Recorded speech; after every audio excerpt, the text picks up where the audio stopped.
Pytest, there are several ways to run our test. We can run in a module, we can run in a directory, we can run from a package by keyword expressions and by marker expressions.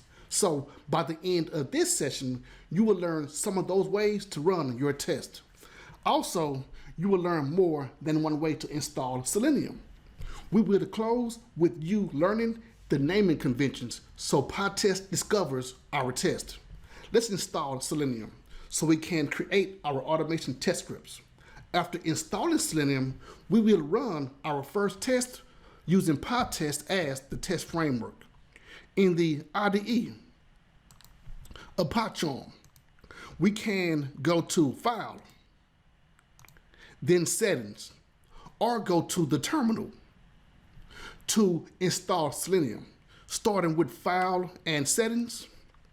Then we're going to select Project Pytest Tutorial, followed by Python Interpreter.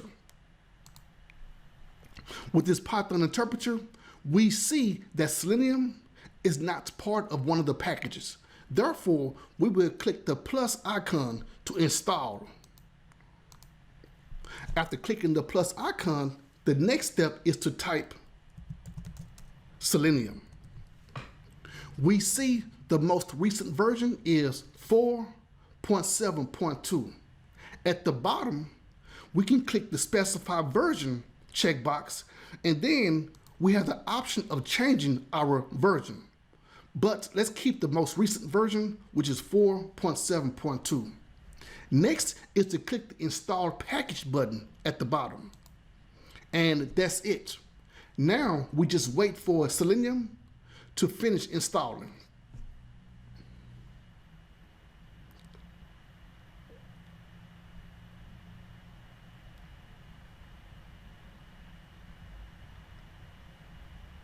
When Selenium finishes installing, we're going to go to the terminal and uninstall Selenium, then reinstall through the terminal.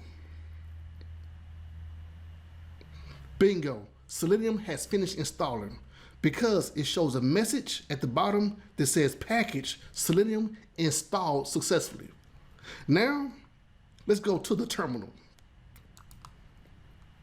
In the terminal, to uninstall, we type pip uninstall Selenium, then press enter.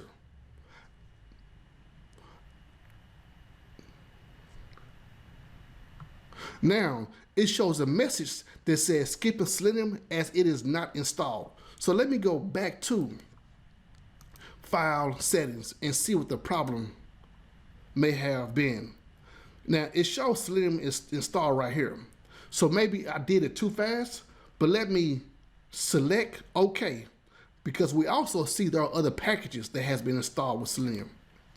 So let me come back to the terminal, and once again, let me start by closing this local terminal, and I'm going to open up a new one just to see if that could have been the problem.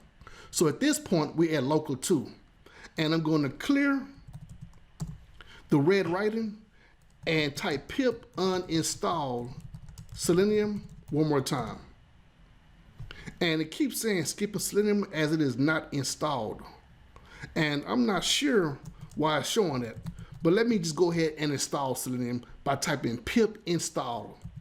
And perhaps I may need to restart the PyCharm IDE to make it click, but those are the ways to uninstall and install Selenium. To uninstall, once again, is pip uninstall Selenium. To install Selenium, we type pip install Selenium. Now, it shows the message that successfully installed Selenium 4.7.2. And we also see that the pip is available, like I showed in the previous, that I have 22.3, but we can upgrade to 22.3.1. At this point, we have installed Selenium. Now, that's it for installing and uninstalling Selenium. Let's walk through our test scripts. And the first test script is going to be from Selenium Playground from LambdaTest. The plan is to load the application under test, AUT, then print the page title, which is Selenium Grid Online, run Selenium test on cloud. Let me copy this URL, and after copying the URL, we access the PyCharm IDE, beginning with creating a Python package. Right-click the package name, which is right-click the project name, which is Pytest tutorial. Let me start over. Right-click the project, which is Pytest tutorials. Then click New, followed by Python package. The name of our package will be Demo First Test. Next is to create our Python file, which is called a module. We right-click the package, Demo First Test, New, then Python file. The name of this file will be test_first_run. On line 1, we bring in code from Selenium by importing WebDriver. Define our function with test_LambdaTest_playground, followed by parenthesis, then a colon. The function name is test_LambdaTest_playground. Let's create an instance by writing driver equals WebDriver.Chrome and maximize the window by writing driver.maximizeWindow. Now we load the AUT with driver.get, then paste in the URL. Now that we have pasted in the URL for loading the application, let's print the page title by writing print. Within the parentheses, we add some quotes followed by title, and I'm going to add a colon and a space. Then we're going to get the title from the AUT by writing driver.title. Before running our test, let me show you a few ways how we can run our test. The first way that I want to show you is, notice that line 3 has a green arrow. PyCharm allows us to click the green play arrow. After clicking the green play arrow, we have the option of clicking run or debug.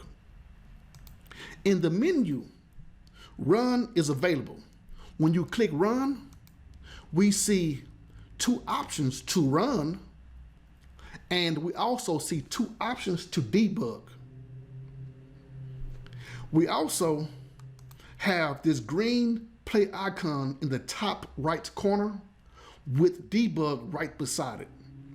However, for this Pytest tutorial, we are going to invoke most of our tests through the terminal.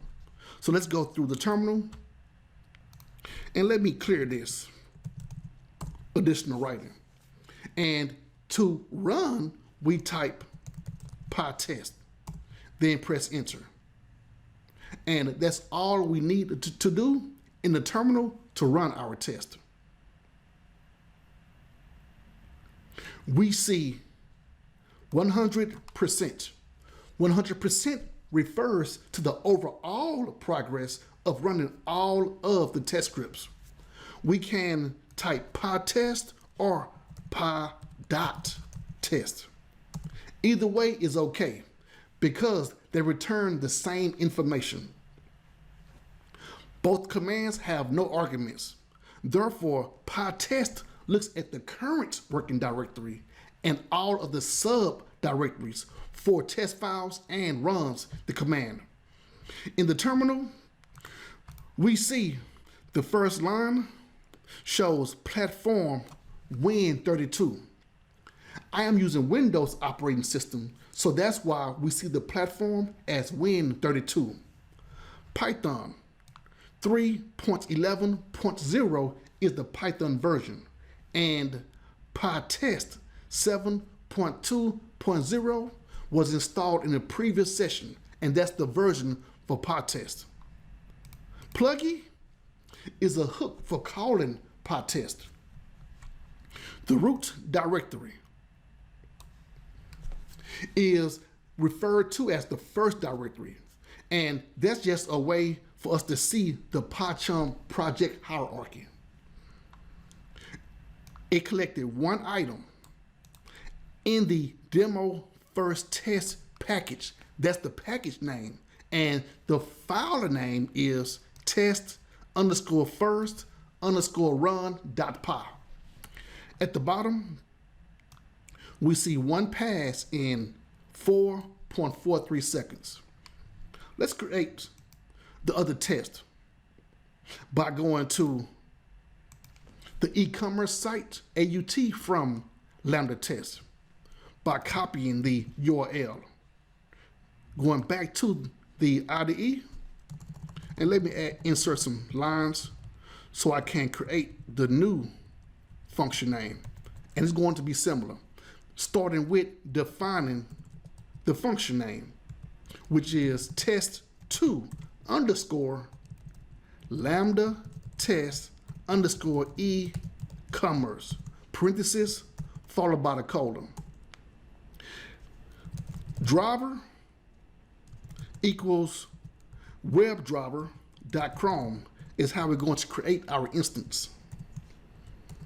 Maximize the window with driver.maximizeWindow. Finally, we load the AUT with driver.get, then pasting the URL. The last step is to print the title. And that title we get back from the AUT with print code parenthesis followed by some quotes. Then I'm going to write title space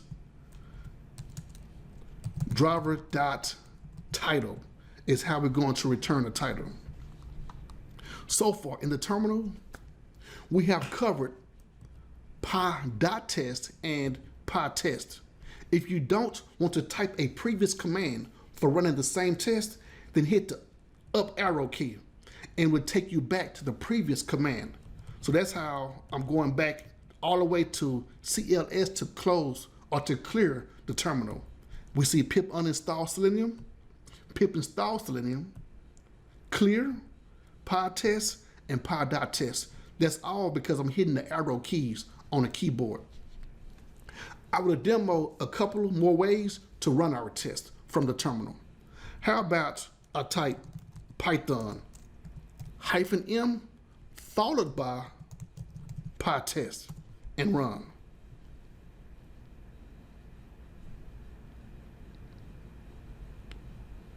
It collected two items and it loaded both AUTs. At the bottom, we see it shows two passed in 16.95 seconds. My preferred way of running a test is writing Pytest, then add hyphen, lowercase r, capital A as an argument, and then I run. I like Pytest -RA because it provides more information. And when it finished running, you will see some of that information that it shows. Yes, in the terminal, we see print statements. And we also see a short test summary info. The capture standout call sends any output during execution. The print statement shows both titles from LambdaTest_playground, Selenium Grid Online, Run Selenium Test on Cloud is what we see here. For the second print statement in the capture standout, we see your store as the title. Let me scroll up. And we see platform, Python version, Pytest version, the number of collected items, and we see the package name followed by the file name. Below the file name, we see two green dots. The green dot represents a passed test script. If you prefer to see the word pass and not a green dot, then add 2 hyphens of verbose. Verbose increases the verbosity by providing more information. For example, let's go back and let's type Pytest, followed by hyphen, space, hyphen, lowercase r, capital A, then we type the 2 hyphens, verbose. Let me try that again because something did not go right. And that's because I did not type Pytest all the way like I supposed to. Let's run.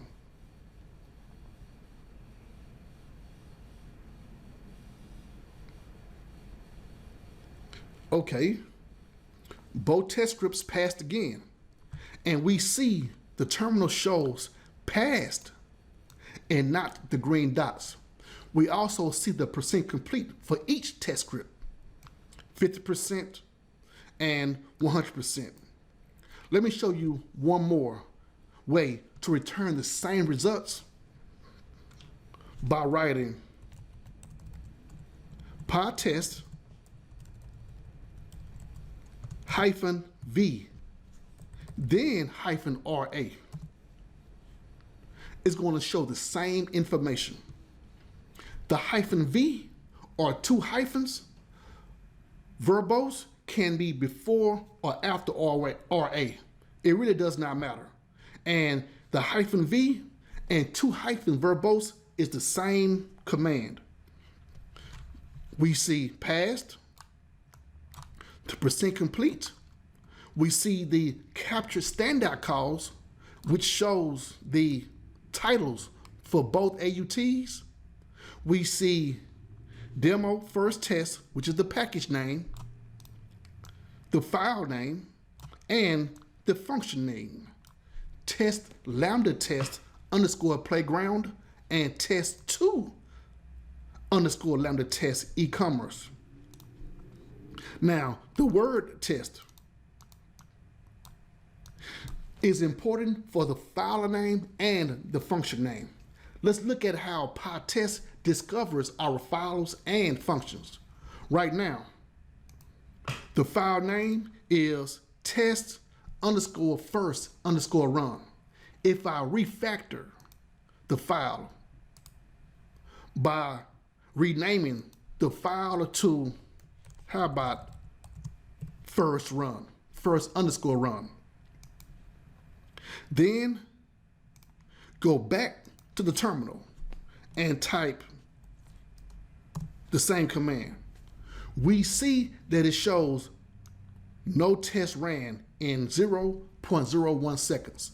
That's because the file name must begin with test and an underscore. We cannot leave off the underscore. The other way Pytest recognizes our file is by ending the name with an underscore, then test. Refactor again and rename it to first run _test. Okay, now go back to the terminal, hit the up arrow key, and run the same command. And I saw in the command, in the terminal, it showed collected 2 items.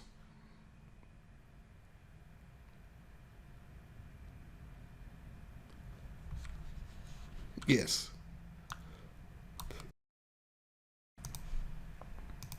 When it comes to the function name, it must start with the word test.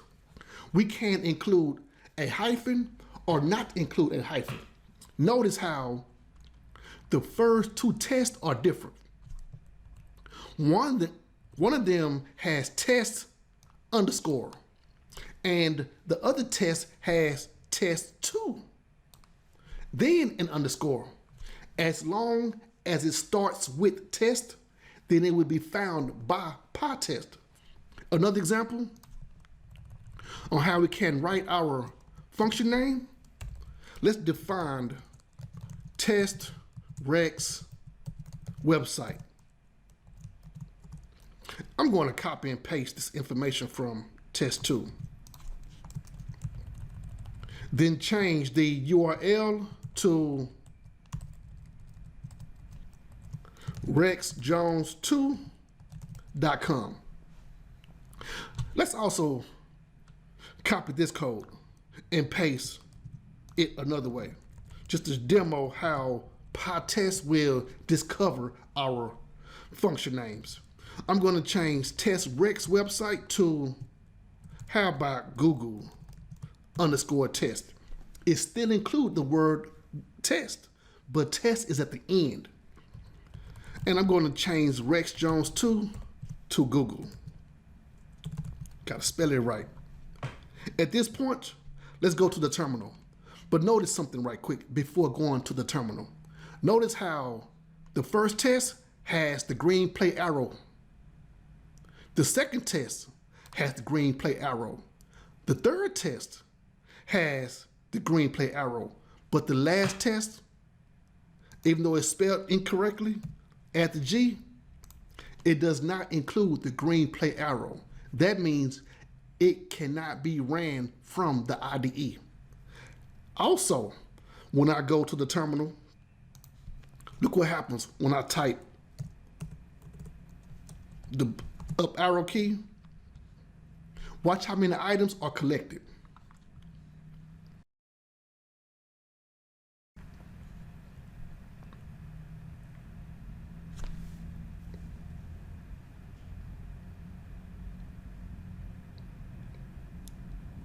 Bingo, we see 3 passed in 18 seconds. Notice the test that ends with test does not show up in the terminal. We see TestRex website, we see test 2, and we see the first test. Also, it returns the title, but the last one for Google does not show up. Only ones that begin with test are displayed in the terminal. However, these are the default naming conventions for the Python file and the function name. If we go to the website of Pytest and scroll down to changing naming conventions, it says you can configure different naming conventions by setting Python files, Python classes, and Python files. Python files, Python classes, and Python functions in your configuration file. Example 1, it shows how we can have Pytest look for check instead of test. Below the green box, it shows this would make Pytest look for test in files that match check_asterisk.py, check prefixes in classes and the functions.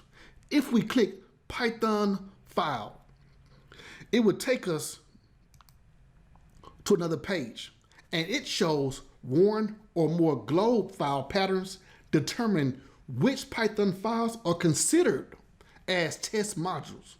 Also, Python function shows one or more name prefixes or globe patterns determine which test functions and methods are considered for test. That's it for running our first test in Pytest. Next, we will focus on assertions in Pytest. But before going to that, let me show you the naming conventions or talk about it, just kind of as a recap. The naming conventions we went through is for module files, functions, and we also talked about the Pytest framework for Selenium automation. Next, we're going to focus on assertions in Pytest. If you would like to learn more, then make sure to follow the blogs at www.lambdatest.com/blog and community.lambdatest.com. In addition to the blogs, you can earn a certification at lambdatest.com/certifications. Get educated, get recognized.